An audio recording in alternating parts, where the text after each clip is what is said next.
Good evening and thank you for joining us. We begin in New Brunswick, where for the second time this month, police have shot and killed an Indigenous person. It started last night when RCMP responded to a call about a disturbed person near the city of Miramichi, northeast of Fredericton.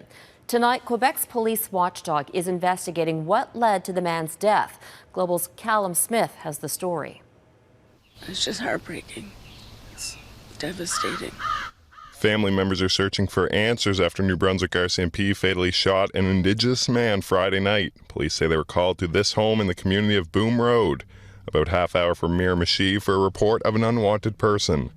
When members arrived on scene, they were confronted by a man who had knives and lunged at the members. Energy weapon was deployed, and it was unsuccessful, and an RCMP member discharged a firearm. 48-year-old Rodney Levi was taken to hospital where he later died. The family says he had mental health and drug addiction concerns with crystal meth, but wasn't able to get treatment. If he would have got the help that he needed, maybe we wouldn't be here today, you know. We wouldn't be here today. We wouldn't be here today. Rodney would have been scared because he thought the police were really wanting to kill him. He told several people that day, the police are going to kill me, which was that's not what was happening. His drug-induced psychosis, that's what he thought and felt and 100% believed. Family says he was going to visit a local pastor to help him heal, but that someone at the home who might not have known him may have called the police. Levi's niece says he loved her kids and was a pleasure to be around. It's a sin because he's the most beautiful person you could ever meet.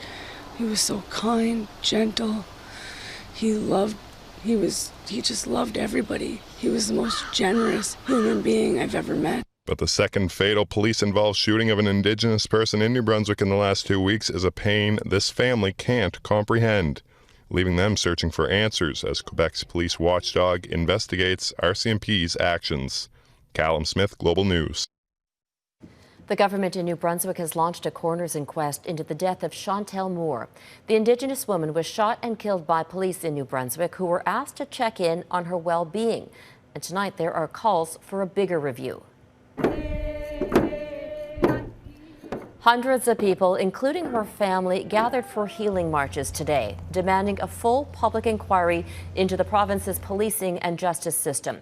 As Silas Brown reports, today's walk was mostly silent, but the message was loud.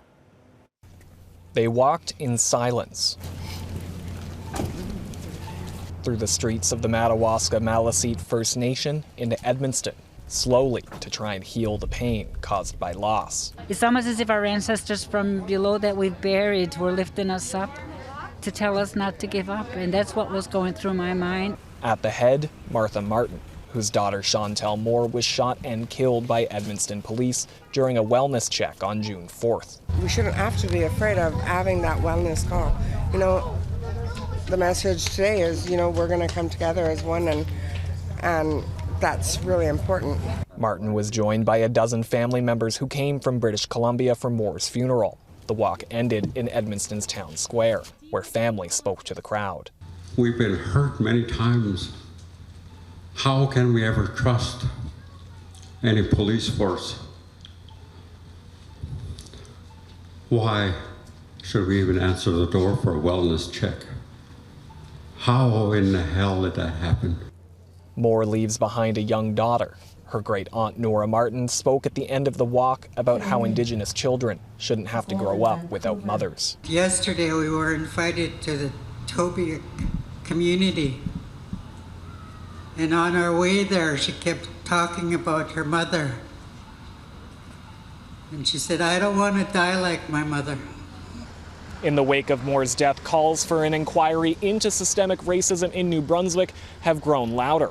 But Saturday's walk was about healing and to allow the family a chance to cry once again for justice for their daughter.